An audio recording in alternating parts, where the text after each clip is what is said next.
Guys, I'm bringing the party to you. Snakes. Why did it have to be snakes? You big dummy. Oh, great Odin's raven. Say hello to my little friend. I slept in a ditch last night, man. I almost pulled my balls off, man. You take drugs, Danny? Every day. Good. What's the problem? Yeah, Daisy. Giggity, giggity, giggity, giggity. Over no punchy fear well without. I'm the doctor.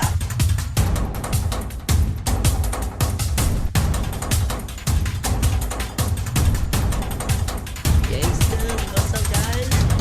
This aggression will not stand, man.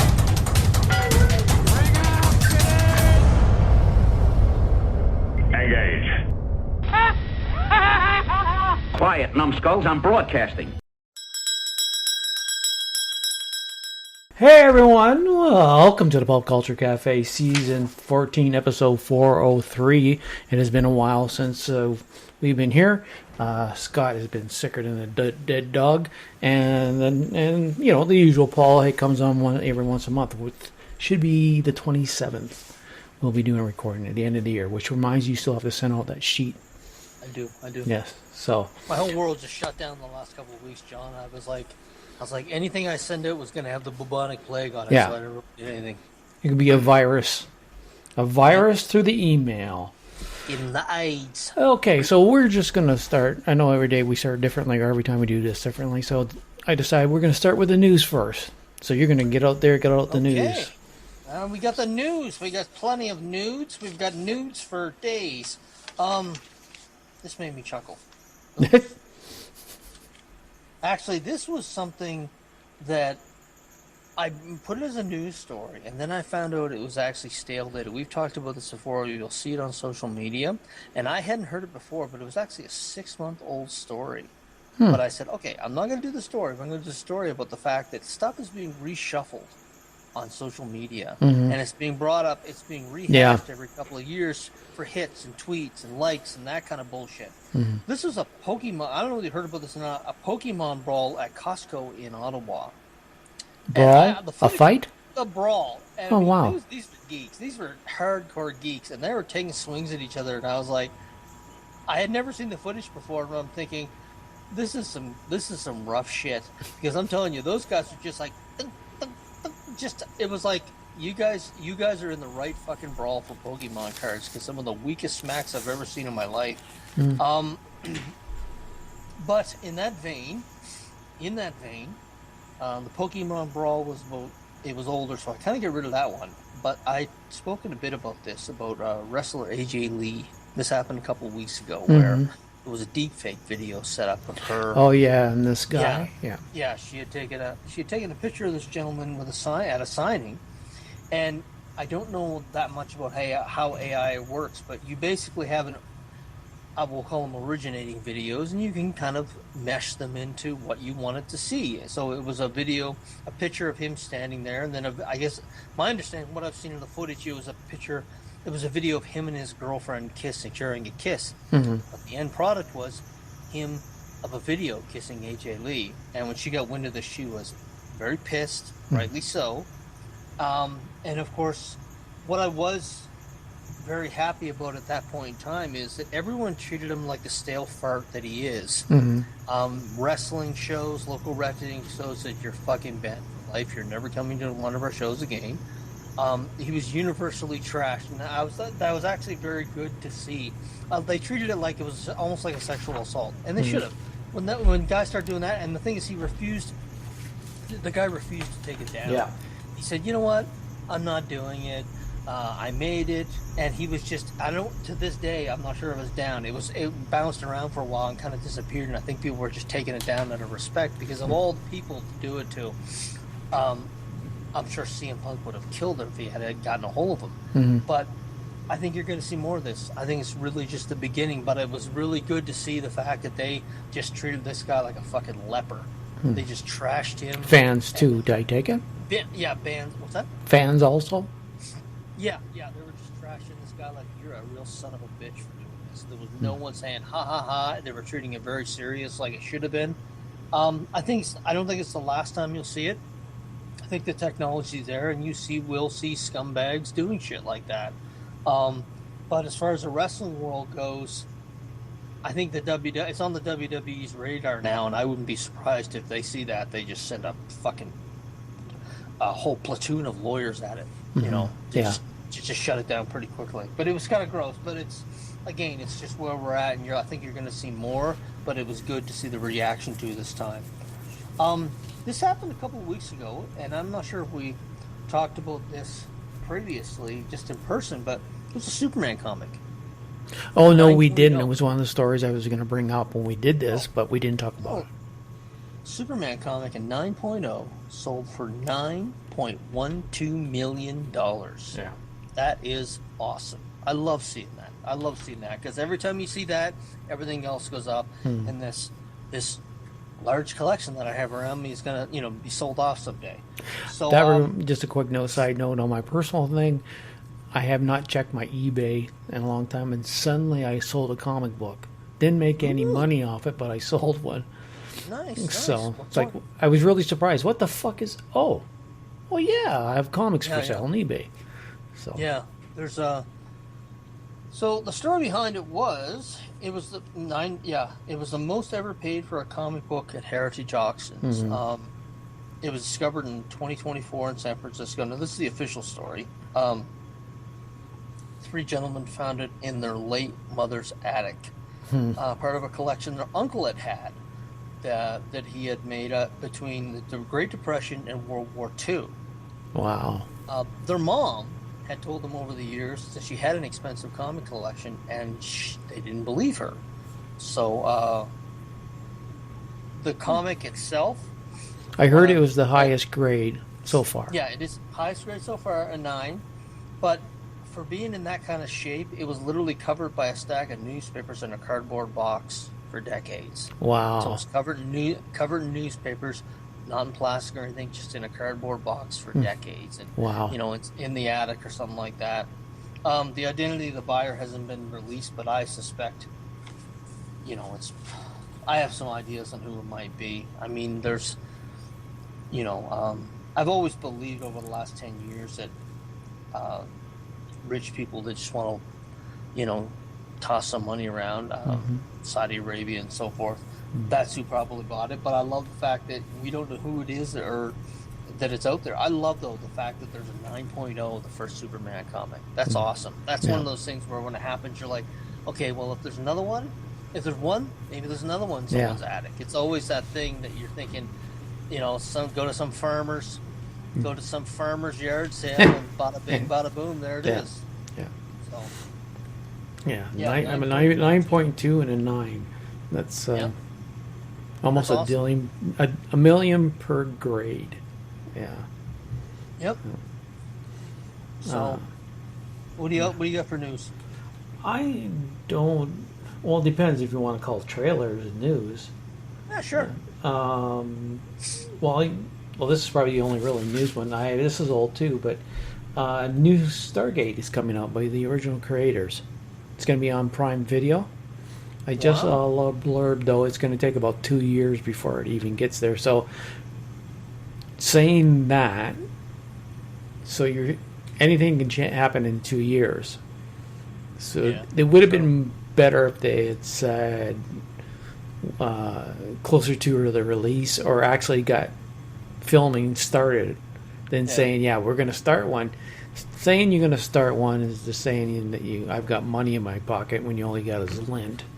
So, who's going to be in it? Did they give any casting? No, because it's just that's all they got. Just said we're starting new with the new creators. There's no casting. There's nothing. That's what I mean.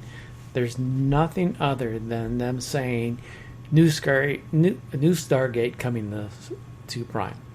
The first one I would approach would be his name escapes me, The Blacklist.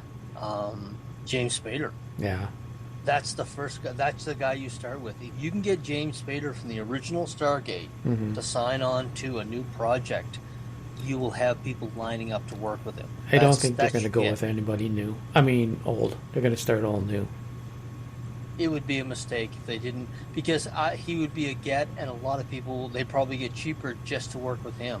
Like, it's that original. I remember seeing that in the theaters, and at that point in time, 1994, it was one of those things that I remember.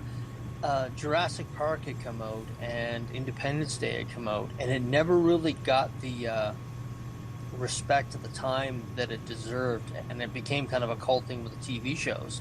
But if you could get James Spader back with that character in that movie, or in a series, it would pay for itself. Yeah. People would just watch it, because after The Blacklist, I know he's going to be doing the voice of Ultron in that new series with Paul Bettany. But they should really try and get him, even if it's only for 3. If they say, "Look, James, we want 3 seasons out of it," great, no problem. But yeah, I like that. It's one of those. It's one of those properties that it's been explored, but it hasn't been just beat to hell. So I think it would go. If they do it right. This is not a news. It's just a question, because I was watching Foundation. Yes. And Jared Harris is in it. Yes. Okay. Yeah. And so I was watching Jared Harris, and it's something I had to realize that there's certain actors, either through their age of work, through their years of work, that when you listen to them talk, it's like listen to them talk. They just have such a presence when they're speaking that it's no matter sometimes something. They really know how to make you listen, and what they say, even sometimes maybe they say the silliest line in a way, maybe not, but it's just so like Stellan Skarsgård. Yes. Yeah. You know him, Jeffrey Wright, Jerry Harris, a few other actors that when you see him on the screen, you know that he is going to be good, that when he speaks, and it's going to be performed well. And it just popped in my head watching, because I'm watching Foundation. I'm kind of bored with it, but I'm watching him and I'm listening to him, and I'm thinking, okay, I pay attention when he's there. Other times I'm kind of bored. So. He was brilliant. Did you watch Chernobyl?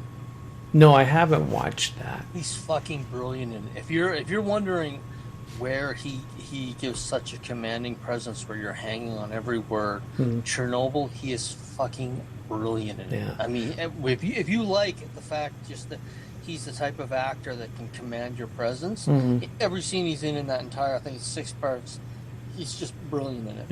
Yeah. So. And the weird thing is, I did not know until recently that he's Ralph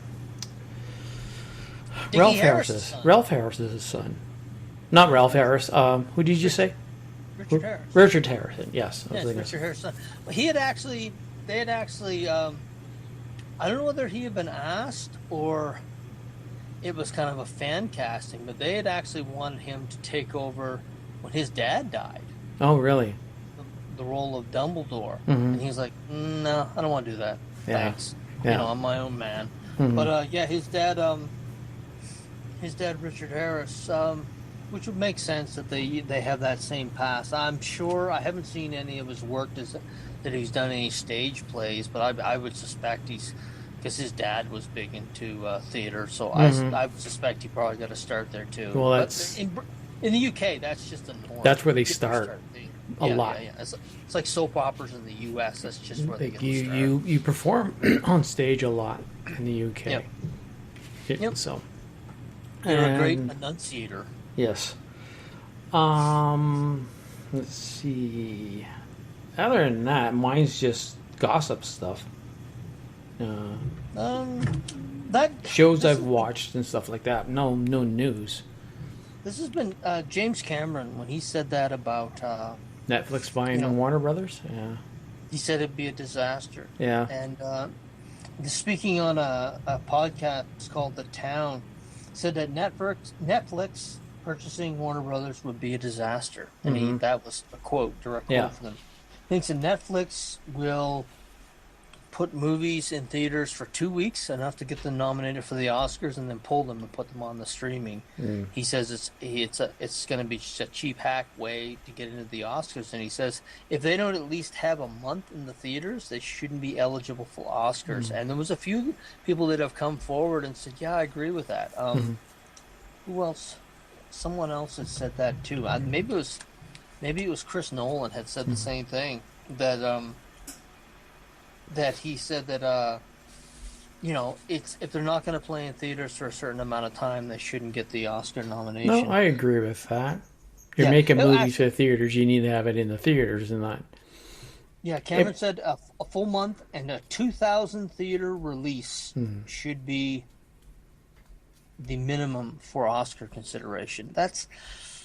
They won't do that because a lot of their indie films they've been, giving top prizes to have barely seen the inside of fucking theaters. Like when you go back, actually, someone went back the last 10 years of movies that have won Best Picture, and I think it was just over $120 million in sales. Like they're not. Yeah, the Oscars have never been how much you sell. It's about your performance and who you blow. I think the Oscars are a popularity contest now, aren't they? Well, they're just taking the most obscure things. They seem to be over the last 10 years. They've been taking the most obscure stories they can find and just giving them Oscars. It's no more Lord of the Rings and Saving Private Ryan and Good Will Hunting.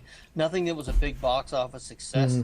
It's these indie films that a lot of people have never even heard of. And Bill Maher's brought this up on the show and made some cracks about it. He's like, no one's seen the fucking movies. It's like movies that did like $2 million or $5 million at the box office, and they're just heaping awards on them.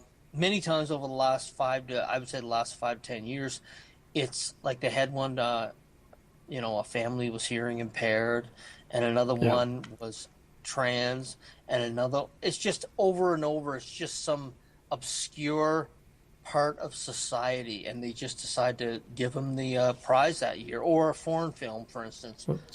Some well-known actors just said that the Oscars are nothing. They don't mean anything anymore. Yeah, a lot of people have begun to say that. Like they're just popularity contest. Yeah, they're not the prestige they used to be, and I'm seeing a lot more actors say, I don't care if I win one anymore because it doesn't mean that big of a deal to people. I don't know how studios can get more interest in a studio release where they've got so much working against them now. They have other studios that through social media actively try and sabotage them. That happens now. It's painfully obvious that it happens now. When you've got the streaming, there's something coming up in the next few days, to be honest. The next 3 episodes of Stranger Things drop on Christmas Day. Oh, yeah. And then the finale drops on New Year's Eve. You don't think that's going to take a bite out of the box office? Because I guarantee people are going to be saying, why do I want to go to a movie theater where I can watch these 3 shows on Christmas Day, and then on New Year's Eve, which used to be a big time at the box office, is also going to be cut because they have I think it's the finale of Stranger Things is 2.5 hours. So there's a movie there, so a lot of people are just going to stay in and watch the finale of that series. And then Netflix will swing that in their favor to say, see, people aren't going to the theaters anymore. Well, I believe they're going to put the finale in some theaters. Oh, which surprised me. Yeah. I mean, I think they're going to put it in some theaters, but they're controlling the board, and I think it will hurt. I think it'll hurt Avatar's box office because that comes out the 19th, which I think is this Friday. And it's funny, I was reading today that the trailer for the new Avengers, Doomsday, they're going to have, if I understood it correctly, they're going to have 4 different trailers, and they're going to play it each week, a different trailer each week. Oh, yeah. And that is just, that to me is no different than variant covers. Yeah. We're just going to slap another coat of paint on it and have you go see the same thing. And I'm curious how many people, or if it'll hurt or help the box office for Avatar, if people will go just to see this new trailer for the Avengers Doomsday. I mean, that's a pricey bet because I've seen online people are like, what the fuck are you doing? Is it a good movie or not? Yeah, there was a headline here in the Feedly where some guy, I didn't read it all because a lot of times it's just catch a headline, so I don't even bother sometimes. But he made it sound like even the 4 trailers are not that great. Yeah, there's a lot of the same video, and it's just like, sometimes they'll have international trailers, and there's maybe 20 seconds of new dialogue or new video in it. Yeah. And did you watch the Supergirl trailer? Yes, I did watch What did you it. think of it? What'd you think of it? I'm just going to speak of the trailer because trailers are different from the movies, and I enjoyed the trailer.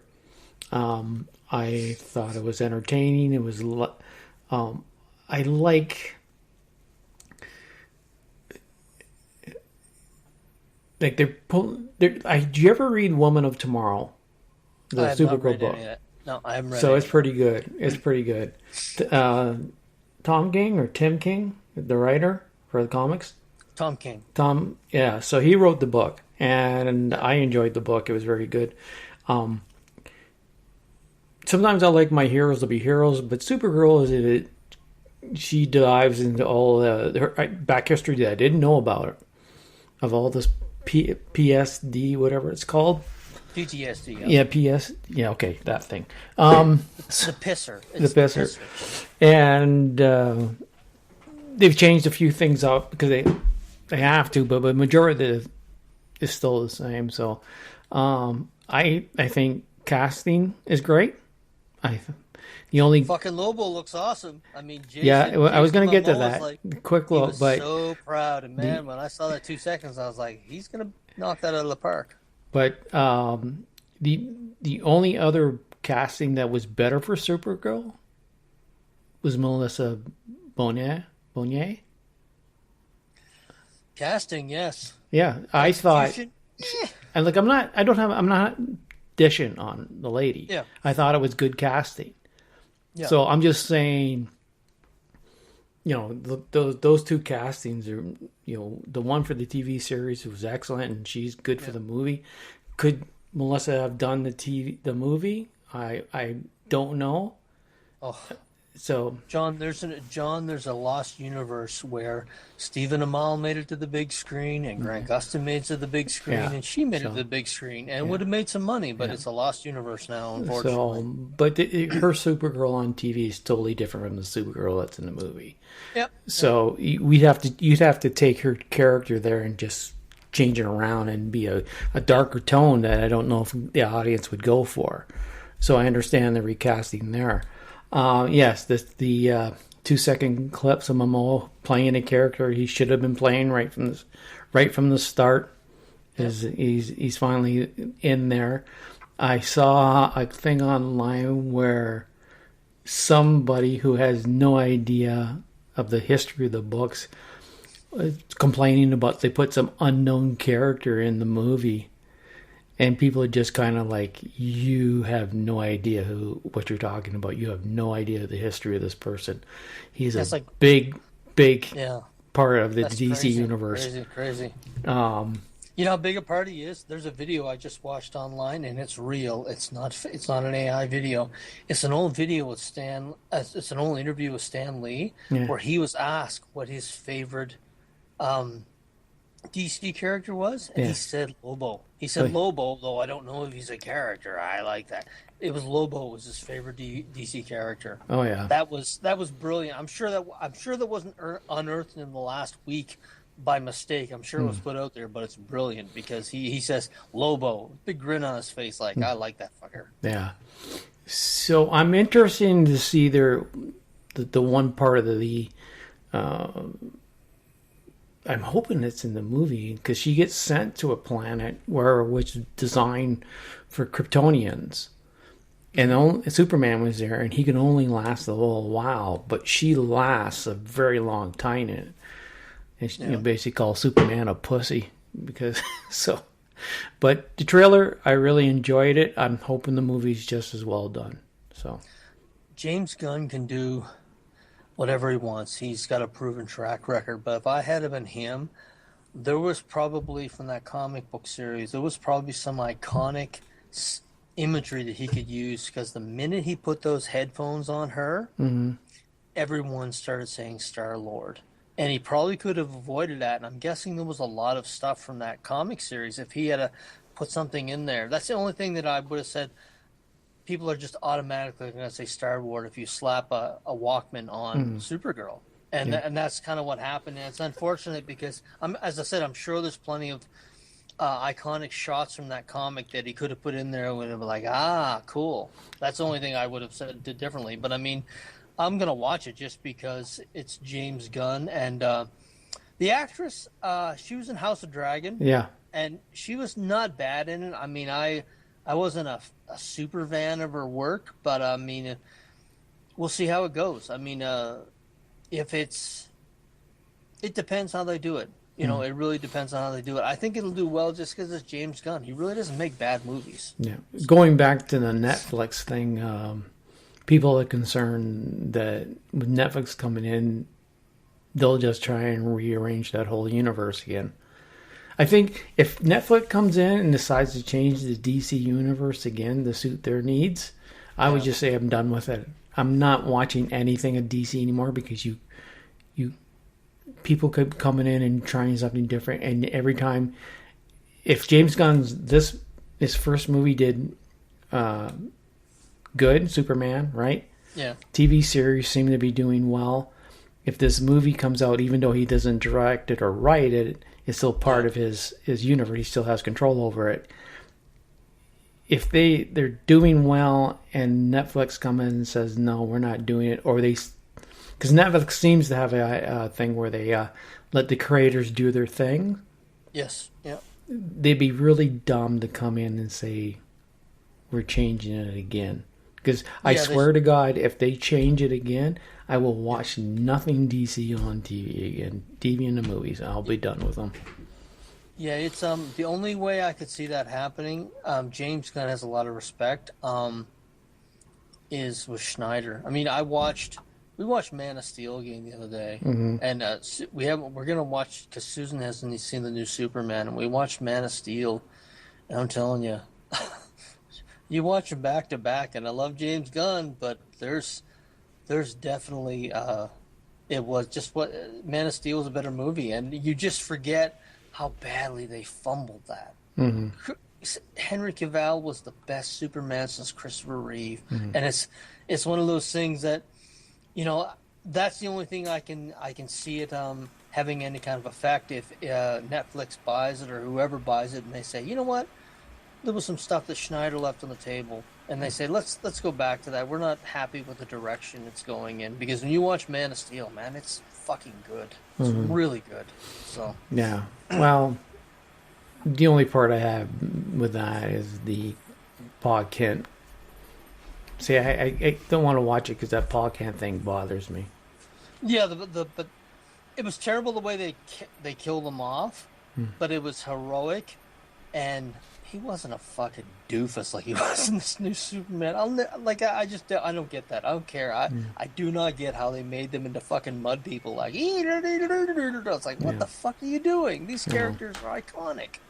So anyway, what else do we got here? Brendan Fraser is returning for a new Mummy movie. Yeah, and Rachel Weisz. Is it Rachel Weisz? Yeah. Well, they're in talks to do it, but I mean.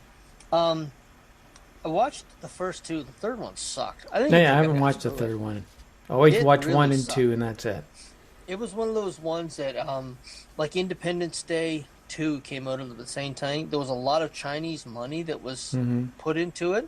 Yeah. And I mean, I think Brendan Fraser just gave an interview a couple of days ago where he said the year that came out, the Olympics were held in China, and there was kind of a tie-in. Yeah. And they really dumbed it down, and they did that with the Independence Day 4. If you saw the second one, it was really terrible. It was like a really shitty Godzilla film where it was just the dumbest. It was made for international markets where they didn't have to think too much. It was just like a lot of CGI and terrible acting. Yeah. And I remember the third one being terrible. Okay, I'm gonna sidebar this when you talked about a shitty Godzilla. I'm bringing up a movie. I don't think it's shitty. I enjoy it. It's Troll 2. There's on Netflix. So it's a Scandinavian, Norway, their version of Godzilla. Going back in the old... Sorry, you saw the first one? think I saw the first one. Yeah. So they come up with Troll 2, and I just love those movies. It's yeah, like I said, it's their version of Godzilla. They have this history, this what's it called? Oh, shit. History, storytelling, folklore. That's it. Yeah, folklore. The folklore of the trolls and then stuff like that. And it's and they make a movie of that. And the second one I just found as enjoyable too.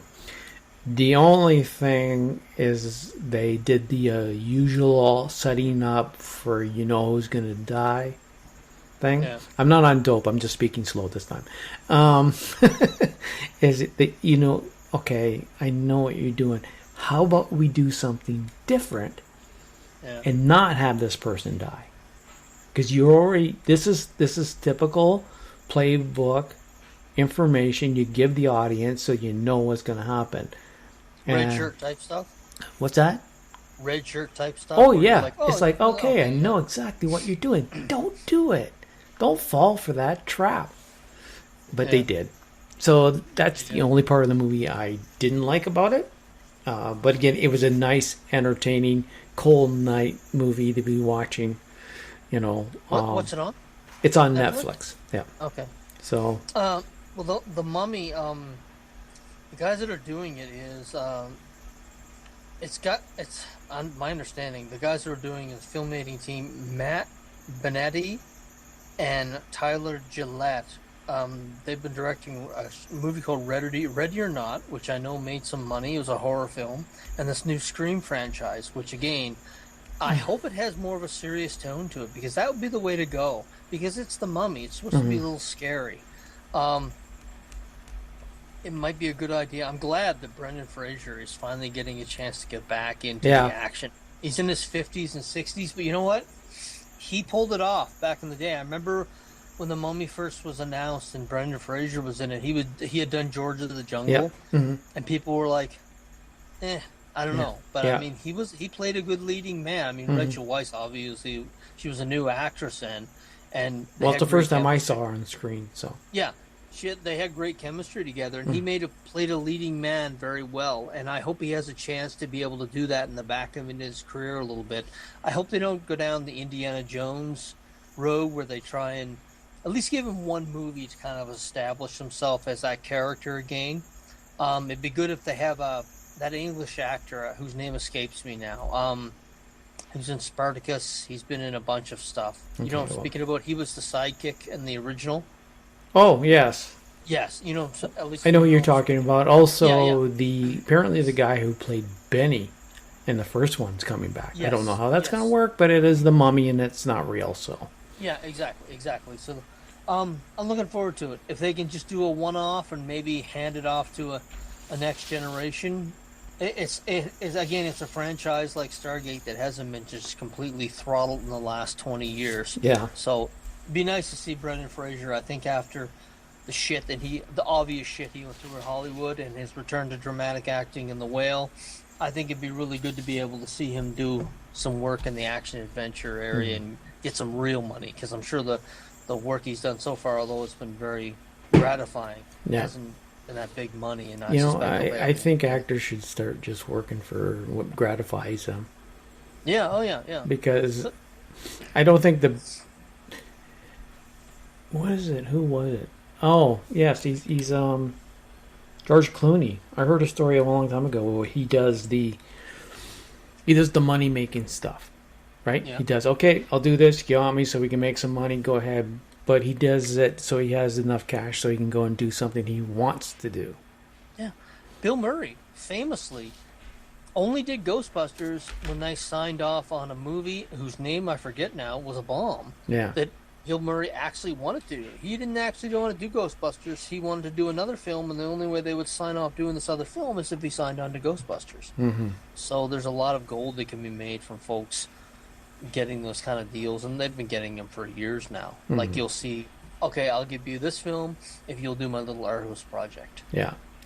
It's just the best way to do it, to be honest. Martha Stewart Huh? is a new face of American Eagle. Oh, yeah. That's right. You No. talked about this quite a while ago. Yeah, Sydney Sweeney. Is she gonna say she's got good genes and big tits? I don't know. When I first heard this, do you remember that scene in Titanic? Those big fucking engines when they tried to put the boat in reverse. No, I never saw Titanic. You never saw Titanic? No, I know how it ends. Spoiler alert: ship doesn't go down. But anyway, there's a scene where they have to show these big engines, all shiny and new, 'cause it's a brand new ship going in reverse. And all I was thinking when I heard that was penises going back into pants all over the country. As they said, I'm not jerking off to that. Nope. Yeah. But I mean, I don't know. I don't know whether they did that because of the controversy or they were just like, okay, we've cornered that market. Mm-hmm.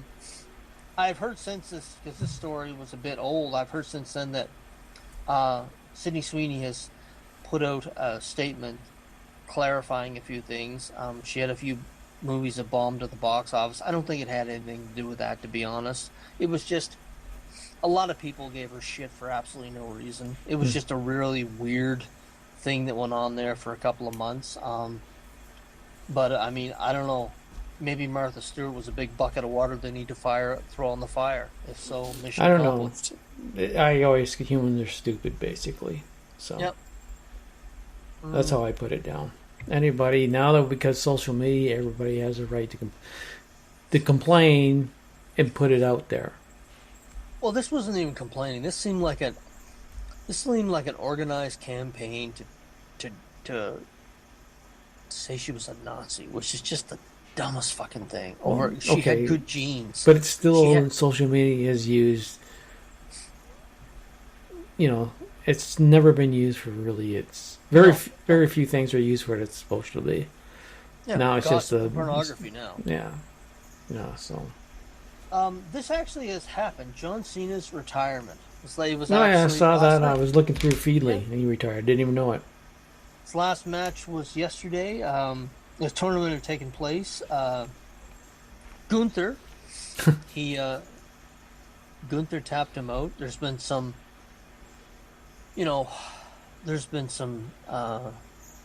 armchair quarterbacking saying that, you know what, Gunther shouldn't have tapped him out. It's funny when he's tapping out like this, he's smiling. He's got this big smile on his face, like, I'm done. I'm finally done. Yeah. And a lot of guys showed up. Edge never showed up. People were kind of hoping that would be his last guy, but that's not what they were going to do. Triple H went to the ring to congratulate him, and they booed him out of the building. He didn't give a shit, though. He's been booed for years. He's like, I kind of thought it'd be louder. You know, he didn't give a shit. I mean, he's been a heel for years. He really didn't give a shit. Yeah. It's a risk. They had Gunther retire Goldberg, too. And there has been talk that Brock Lesnar is going to retire in 2026. Yeah. You know, Steve and I were talking about this a bit tonight. All the folks that are coming up now, because there's been talk of AJ Styles and Brock Lesnar and Chris Jericho coming back to the WWE to do retirement tours next year. All the kids that are there now, I call them the PC kids, the Performance Center kids. Mm-hmm. They've all gone through that system. They're all good boys and girls. They know what to say and what not to say. Wrestling was a lot funner when there were real outlaws in it. There just was. Yeah. You know, when there was a controversy, and the controversy helped make it more interesting because you knew there was some realness to it. But a lot of the kids now, and you could tell a difference. You can tell the difference in the way they present themselves, how they don't go too far, run too fast, because they've been taught, you know, you don't do anything until you're told what to do. Yeah. And it's a shame. It's a shame. Over the next 5 years, I would say there's maybe, on the main roster, there's maybe 10 guys left that kind of came from other areas, and the rest of them are just PC kids. And they look great, and they're fit, and they look wonderful, but it's very sanitized now. And it's it's good in some ways because there aren't as many dead professional wrestlers as there used to be. Yeah. But it's not as edgy. And No. you know, that edginess really, say what you want about Vince McMahon, I have a lot more fond memories of wrestling from the last 20 years ago than I do in the last 10. Yeah. And when guys like Lesnar and AJ Styles and Cena going and Chris Jericho and all those guys leave their business, it really does close the door. And I don't know. I look at it now, and I see a lot of the same guys doing a lot of the same thing because they're in that PC center and it's the same course. Yeah. You know, you have the athletes being taught the same moves, the same this, and it's just not as good. But John retired, and he did. What was it? They said there was 8,000. It was a shitload of matches. It was I think it was maybe 8,000 something. I know the number 8,859 maybe. It was a lot of matches over 20 years. Yeah, there was a thing online I saw where people they were highlighting why does John Cena walk like an old man, kind of hunched over. And he said because the damage is back. So Yeah. And he said I can't keep it up the way I used to. And he's 52, I think, something like that. I don't know. He's up there. Chris Jericho's up there too. He's I think he's my age. I think he's like 40, 50. There was rumor going around. I have to say rumor because I don't really read into it because I just find a lot of stuff I'm not interested in. But saying that there's speculation that maybe he'll come back to the WWE for one final go and then Jericho? retire. Yeah. Yeah, I think that. I think I had heard a rumor he's going to show up on January 5th on the first Raw of the new year. We'll see. I mean, there's a few guys, Kevin Owens and Sami Zayn, but I don't find it as interesting as I used to because there's just Randy Orton's another one. He's been around for a while, but guys that didn't start in the WWE, but even Randy Orton started in OVW, so he's been a kind of a WWE guy too. They were in. Actually, Randy Orton wasn't in New York for his John Cena's retirement match. He was in Saudi Arabia.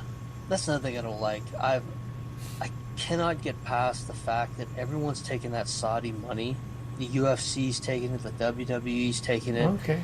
How about the guys that are trying to make the hostile takeover of Paramount? Yes. They've got Saudi money. I know.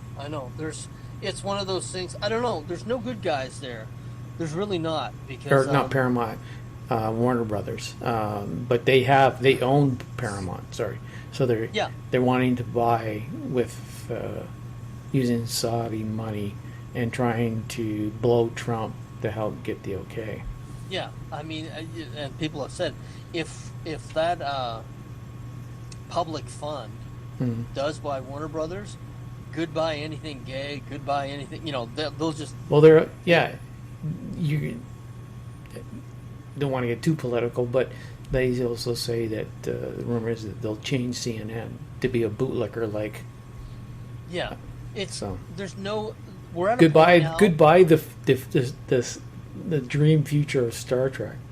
Yeah, there's no good future for any entities being bought because there are no good guys anymore. No. I mean, Netflix has their own share of mistakes where they don't let stuff get off the ground and go, or there's no good guys in that anymore. No. I mean, there's I watched Planes, Trains, and Automobiles this weekend. Oh yeah.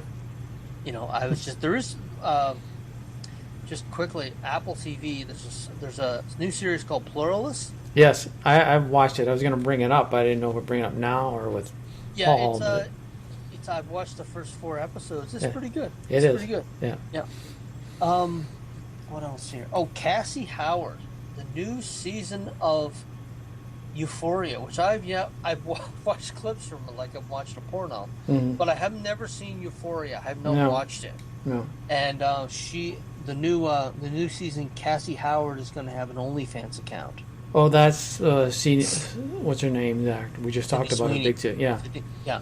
Cindy Sweeney is going to have an OnlyFans account, and it's actually China just banned OnlyFans. They banned it 3 days ago because they said it was how did they work China? They worded it as it's a Western disease or something like that. It was really a shitty thing. It's kind of the truth. I mean, they're probably by not having it in their country, they're probably saving their citizens a ton of money and a bunch of bullshit. But when I read that, but what's really sad about that is that the porn industry has taken over OnlyFans when there's people on there just doing regular stuff, and As soon as you say OnlyFans, Oh yeah.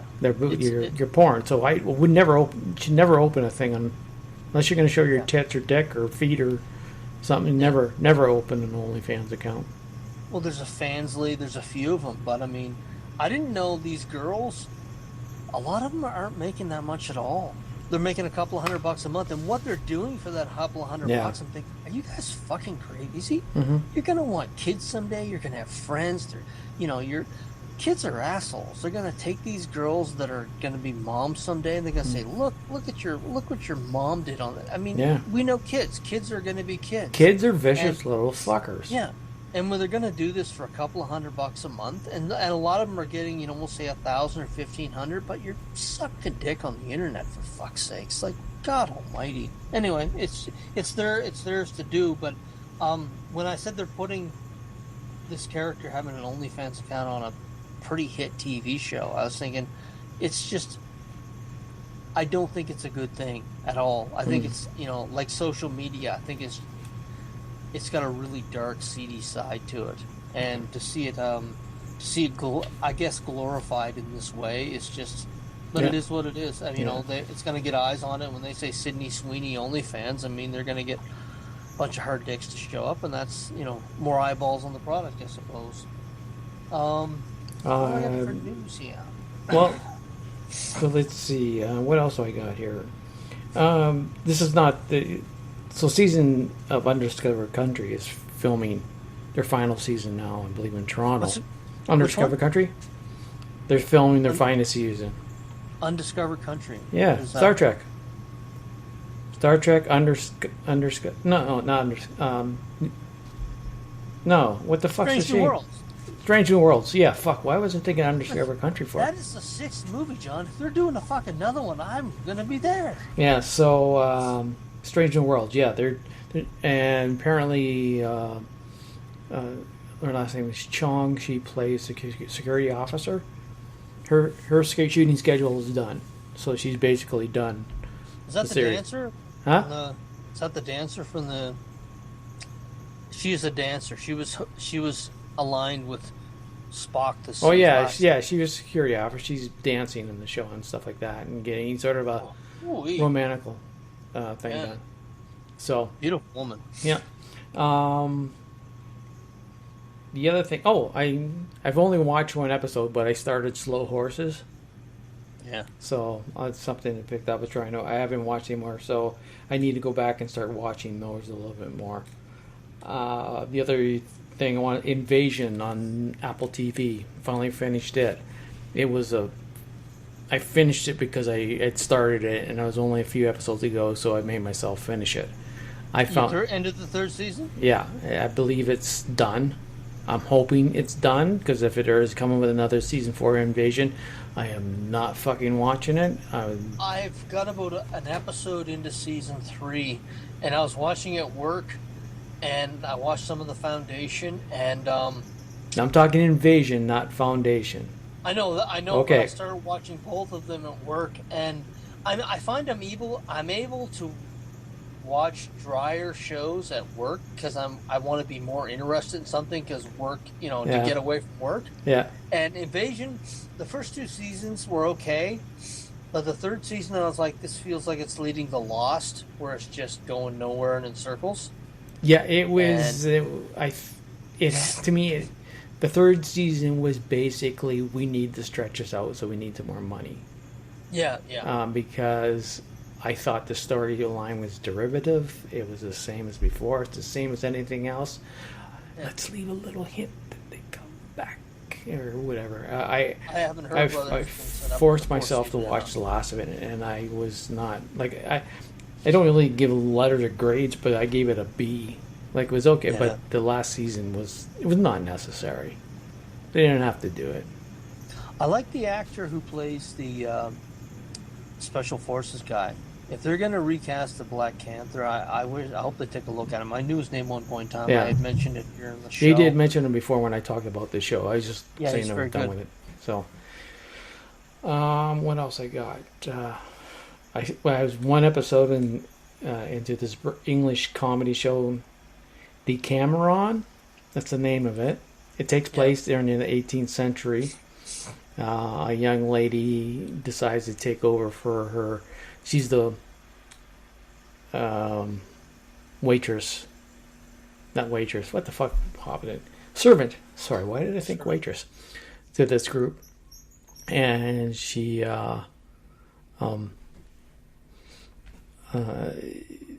being treated well. Her father treated her well. Or the daughter treats her like shit.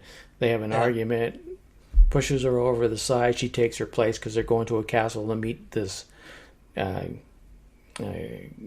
lord that she's going to marry. I watched the first episode, and it's kind of like, well, if I get really bored, I watch the second episode.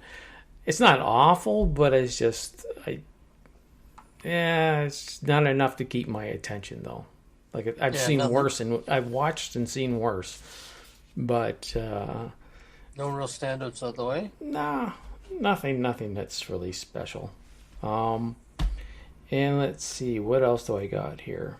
And another show that I just started watching is called Clark. It's based on a Swedish bank robber that became infamous bank robber in Sweden, and is responsible for that saying Stockholm syndrome. Okay, where they become, you know what it means. I don't have to explain. Empathetic with their captors. Yeah, so he's Clark Olfenson, and he does a bunch of bank robberies. It's based on his life, and it's played by Bill Skarsgård. This fun, and that's his. There's about 27 of them, I think. There's 4 of them, I think, that are enacting. Yep. And he plays Pennywise. To help anybody who doesn't know, he plays Pennywise in it. I've watched the first one, shit. And scary shit. I will be watching more of it, but it's one of those shows that you can go a week like the old days and wait for the next episode to watch it. You don't have to watch it all at once, and it's very good. It's you see the different things they can get away with in certain countries and how they do things, right? Yeah. A lot of swearing and that. The very first scene, it zooms in on his mom on the table giving break, and they zoom in her vagina and then into her vagina to show him sitting there in the phone, basically saying, "Yeah, I know I'm pissing her off, so I'm only going to stay just a little bit longer." Wow, Jesus! I know it's a blurry, but you know where they're going, right? In the vagina. They did that in American Gods too. Yeah. Where the guy gets sucked right into her GG. Yeah. So Sue and I were talking about this about every series that we're watching now is streaming, but it's weekly. They're dropping episodes weekly. Yeah. It's stunning. I think people are when historians look back to see how streaming, they literally absorbed network TV by literally keeping it cheap, dumping it, and then they morphed into network TV with commercials and weekly episodes. They literally there's a bug. What is that? A parasite that does it, where it literally morphs into what it was. Yeah. They basically morphed into network TV. Someone had actually put a line the costs of all the different apps, and they said if you're buying all these apps like Apple TV and Paramount, if you're buying all these apps, you're paying like 30% more than you were for cable for the same thing. It's amazing what they've done in the last 10 years just by like making it cheap at first, destroying the competition, and then raising the prices on everything and putting commercials in it and becoming the thing that they set out to kind of destroy, which is network TV. It's fascinating. Yeah. I watched the Screen Crush, and they had an episode where they talked about Netflix buying and stuff like that. And the guy says if they buy Warner Brothers with all the backlog of shows and TVs and stuff like that, and Netflix doesn't want to buy TV stations or anything like that. They just want the content, right? Yep. The IPs, they say. Well, so they made a list. Someone made a list of if Netflix buys Warner Brothers, the list of IPs that they would own. Yeah. And the list is massive. We're talking like I think it was like 110, 120 long, and it was IPs that you're thinking these are all now under one roof. It was almost a thing where they were saying it becomes an antitrust issue where so many IPs under one roof. It's like It's a monopoly almost. Well, it's interesting in these science fiction movies where they predict that it's corporations that run the planet, not the government. It's already happening. Yeah, it's so already happening. but I really noticed they said, well, let me just get that at one point I was trying to make it was that they said that people you'll end up paying $50 a month for your Netflix. It's just be like your old cable bill, right? Yeah. Yep. You pay your $50 from Netflix and maybe $15 a month for Disney or whatever. Yeah. So you're basically cable bill all over again. Yeah, basically, and they can take it off whenever they want to take it off. We're getting a DVD, Blu-ray player. I mean, they're going to start, especially with the older stuff, they're going to start taking stuff off. And there was something I was just reading the other day that they put, what was that? Basically, they put a beloved series on and completely took the guts out of it. And I can't remember for the life of me what it was, which one it was. What was that they added? I can't remember what it was now, but they changed a lot with the series. I believe it was a series, and they just took out stuff that was problematic. Yeah. You know, that wasn't as sensitive as they wanted it to be, and I Censoring think they'll be doing that. Yeah, censoring. I think they'll do that with everything going forward if they feel that it's not suitable for the times.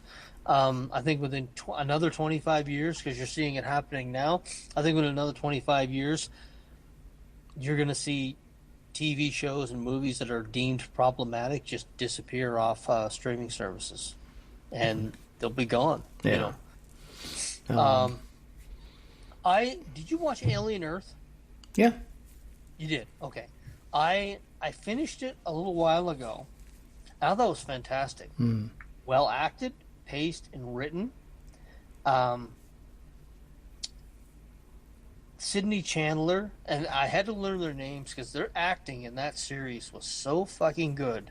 I thought it was amazing. I thought it was something.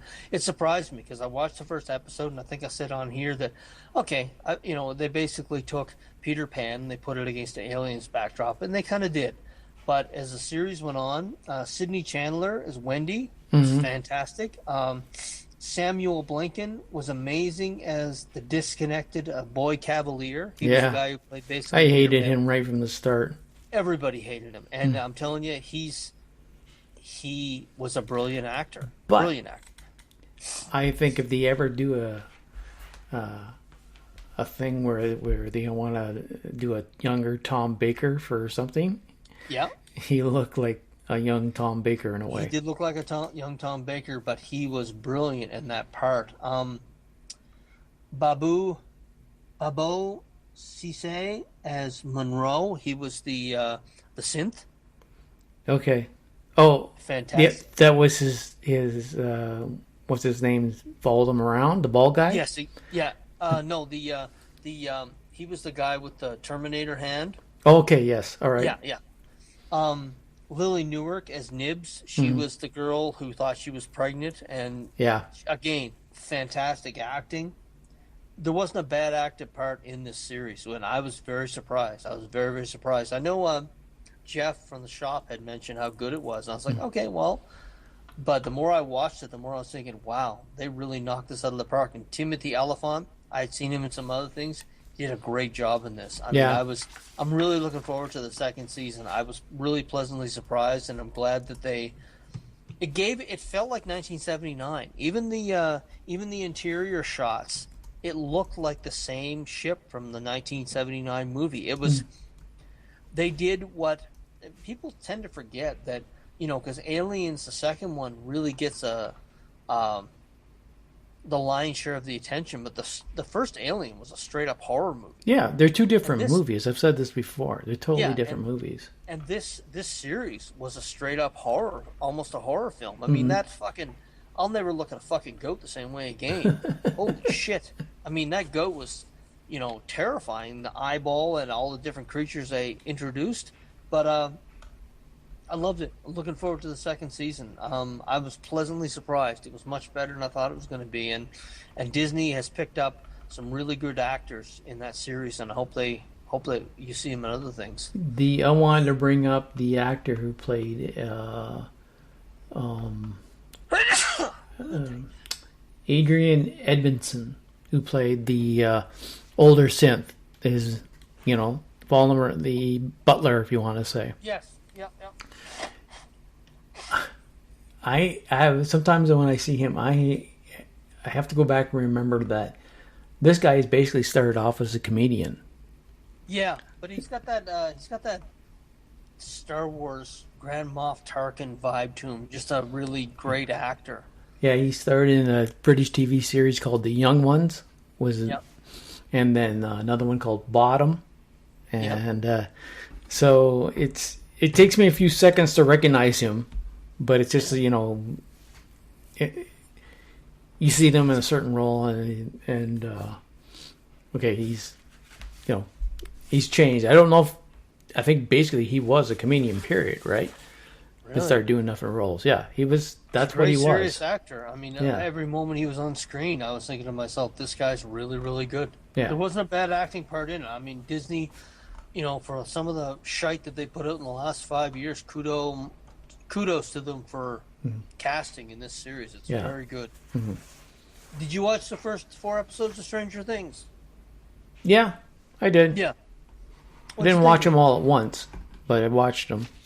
Yeah. What was your thoughts of the first 4 episodes? If you say if I think that comes right on to my thoughts right at this moment, nothing. Nothing. Nothing. I just. Like I said, I watched the first 2 episodes, then waited a few days to wait the next 2 episodes.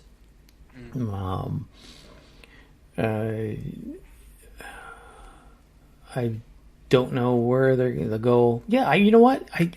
I honestly can't give you I really enjoyed it or nah. This is just it was there. I watched it because I've been watching the rest of it. Yeah. So.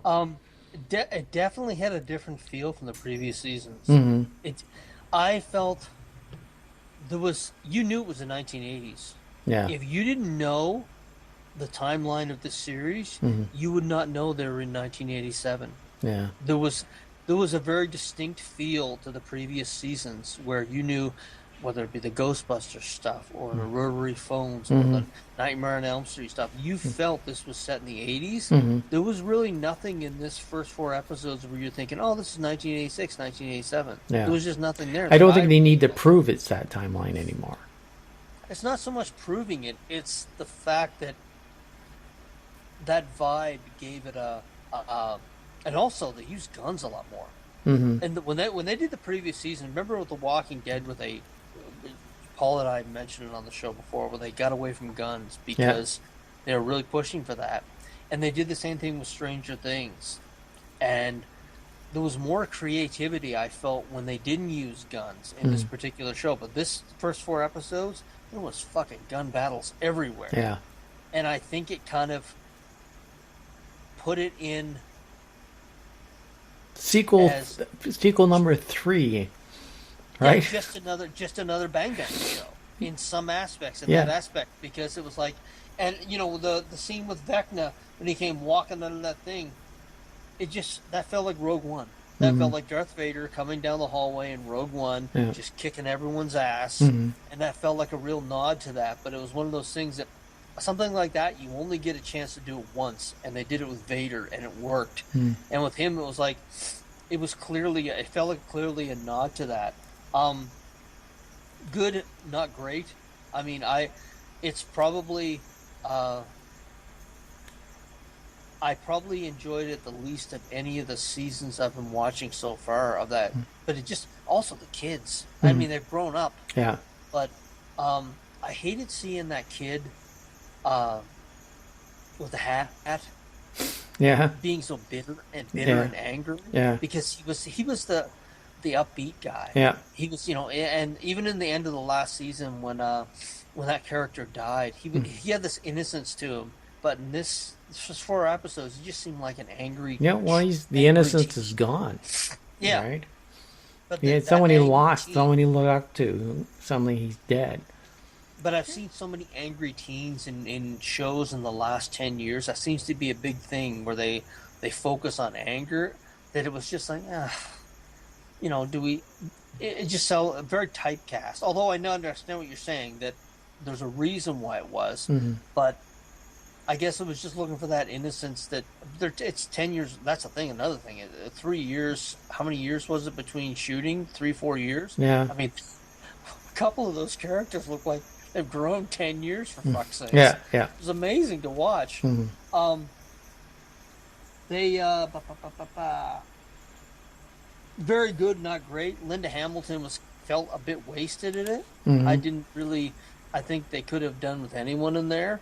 I'm looking forward to where it's going to go from there, but of all the seasons, it's probably my least favorite so far because I felt some of that magic was gone because the kids are a little older and a lot more guns. Yeah, it's amazing. They were able to bring more suspense to it when they didn't have just guns to fall back in a gun battle. Yeah. That's my thoughts on it. Yeah, well, the military comes in and they all got the guns, right? So that's their direction they were going. So, but yeah, you asked me that, I couldn't give you. It was like blank. There's nothing. Like, a lot of people said that. A lot of people said they remembered all the iconic moments with the guy in the Metallica, and they remembered more. But there's been that conversation online that like a lot of people watched it and there was no moment in those 4 episodes where they're like, there's Stranger Things. The only moment is when the kid woke up and he was able to use the same sort of powers as Seven, do that thing with Vector. Yeah. But still, that wasn't enough for me to, when you first brought it up, to stick in and go, it's pretty neat. No, it's like, they've trying to do something with that hint that they did at the kid at the very first series, right? We still had something in them, so now they're bringing it back. So, Well, even the music, Tiffany's, I think we're alone now. I was like, what the fuck are you doing? Certainly not iconic as Kate Bush or Metallica. Anyway, it's I'm sure they're not going to lose any.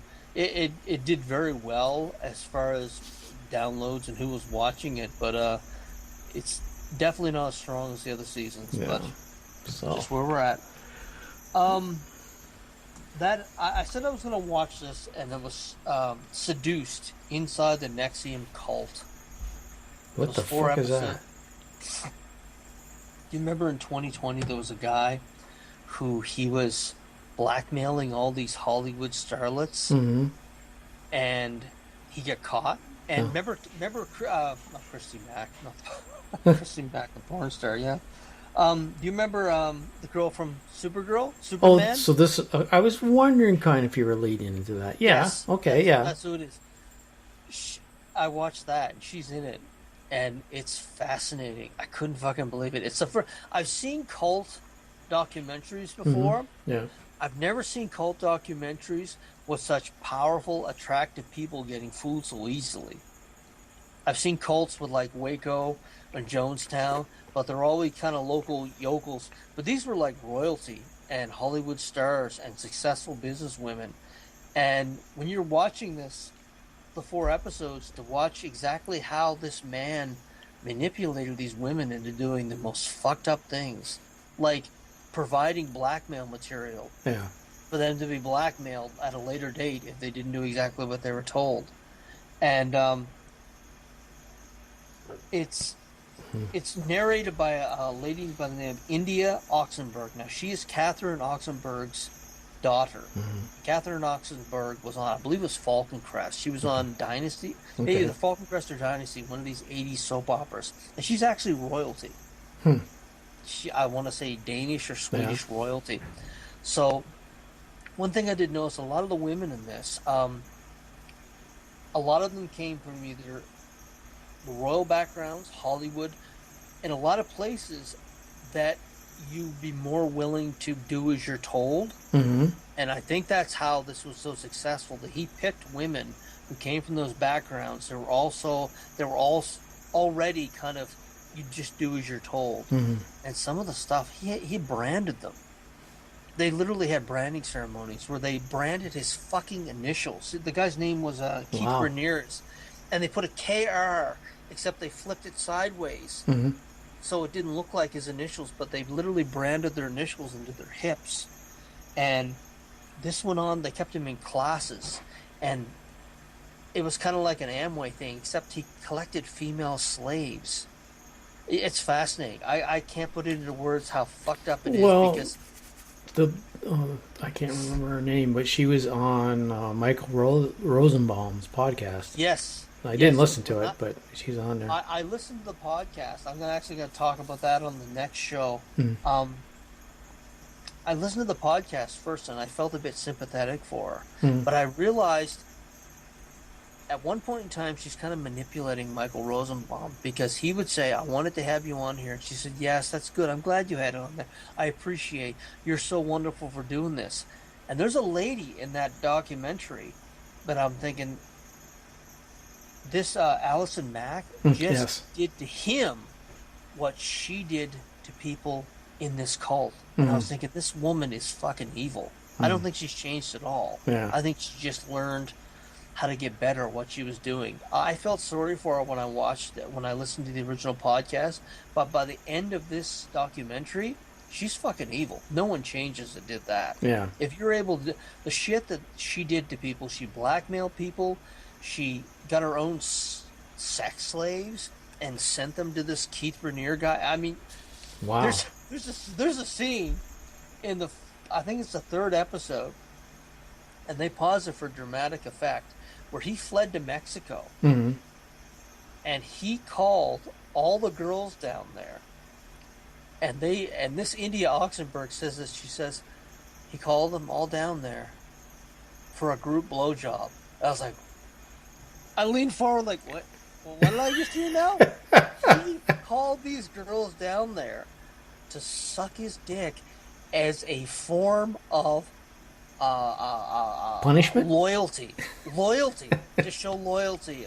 And there was a group of 5 women that were their sole purpose of going to Mexico, because he had fled to Mexico at that point in time because he was being investigated by the FBI, and he called them down to Mexico to suck his dick together. And I was like, what the fuck? And the more I researched it, because they said that he was taking a nap and it was gonna happen, but the more I researched it, you don't take a nap before something like that, but you take the nap after. You're really tired. Yeah. And it's one of those things that it's like, they said it didn't happen, but I'm sitting here saying to myself, you know that meme of the dog spinning? Yeah. I'm thinking, I think it fucking did happen, but the way she did it and the way it comes out in the thing, where she says, he brought us down there for a group blowjob, and I just leaned forward and like, he fucking what? It was this. If you have to watch this just to, you'll think to yourself, how did educated people, doctors, lawyers, beautiful women, and the thing is, I noticed because there's a lot of footage that had never seen the light of day, and this was actual footage from the cult. So you saw these women, these very intelligent, attractive women, and it was all a bunch of guys that looked like Bill Gates. This Keith Raniere guy, he had that Bill Gates look, a very nebbish look, and you realize that these are just what the tech guys are doing now. You know, they get these beautiful women and they just fill them full of bullshit and get them to believe them. But he had he had backing from the Seagram. There's 2 daughters who are the heirs to the Seagram. Booze. Alcohol. The booze. Yeah. Their 2 daughters were involved in it, and with that came a lot of money. And that's how they were able to keep this under wraps for years, because when you have, and of course, you know, we saw it with Epstein and so forth. When there's a lot of money involved, you can scare a lot of people off, and they scared off a lot of reporters from talking about this for years and years. And when it broke in 2020, you know, some of the reporters and the prosecutors, I think it was prosecuted in New York, they said that this stuff was buried for years because they had so much money and power behind it, that these daughters were so enthralled with this guy that they just threw millions of dollars to make these problems go away.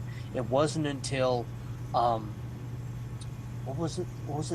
One of the women saw a text that they had sent when they were during some branding ceremony. One of the women saw a text of Keith Raniere saying "all mine" and the little devil's emoji. Yeah. And she's like, "What the fuck? This guy's getting off on this shit." They finally clued in. Oh, this guy's rubbing his dick to this stuff. It's not, you know, because he was kind of shown as kind of an asexual guy. Keith didn't have sex. Of course, Keith was fucking every one of them. Yeah. It's amazing. I tell you, John, you've never seen anything like it, and to know that it actually happened and it was real is just fucking fascinating. It's on HBO. It's called Seduced: Inside the NXIVM Cult. It's 4 episodes, and it's fucking amazing to watch. It was probably Susan and I were just watching because Susan hadn't seen it either, and she's like, "This is fascinating," because she's a businesswoman. She's an intelligent lady, and she said, "I can't believe all these brilliant women were just fucking sex slaves." Anyway. Yeah. Allison Mack, I think she's fucking evil. And actually, the woman from Battlestar Galactica, the woman that had the baby, the one who was a Cylon, Yeah. she was also in the cult. She was one of the women that got sent down to Mexico to blow him with all those other women. That's what happened to her. She was part of that cult with Allison Mack. Oh my God. So it's fascinating. Wow. Anyway, Okay, well, we'll leave it at that then. It's an hour and a half. And we'll leave it with Allison Mack as Eel. I'm sure we'll have lawyers running after us. Our big number broadcast. So it's fascinating. Fascinating. All right. Well, I can't use that as a title either. Sorry. It's one of the first times I'm going to have to say no. We can't use Allison Mack as that. So Allison Mack is no. You know. Okay. So until next time, folks. Thank you. Folks. Yeah, thanks for listening. I know we don't drop these as much as we should, but I'm hoping turning it into the other shows. And if you're listening to this and you have listened to the other shows, I'd like to apologize for the one show I put out. The sound was awful. I should have listened to it first before I put it out. But anyways, bye, folks. Have a lovely evening, day, whatever you're doing. Take care. Ladies and gentlemen, my mother thanks you. My father thanks you. My sister thanks you. And I thank you. That's all, folks. Thank you. Come again. Why, you little?